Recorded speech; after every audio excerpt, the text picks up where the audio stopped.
We have here this Bmw Series E90 equipped with N46 engine. Customer brought it in for a lack of power issue. We had a diagnostic machine connected to it, and we've done a fault code read. And we have found the very common fault 2A67 Valvetronic internal fault and 2A63 Valvetronic servomotor being the cause of our lack of power.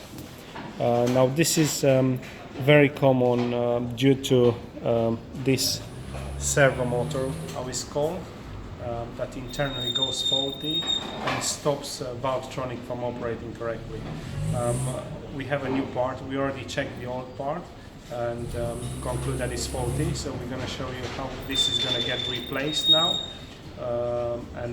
We have done a resistance check on the old motor, and we conclude that it's faulty. So we're going to replace the part, and then we're going to carry out the calibration required, and we're going to show you in a minute. So if you look under the bonnet, we switch off the ignition here.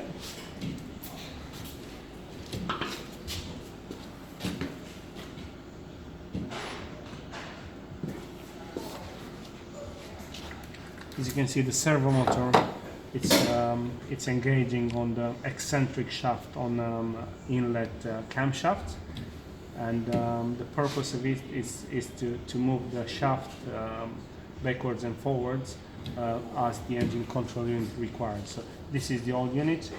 We're gonna replace now the new unit and carry out the calibration in a second.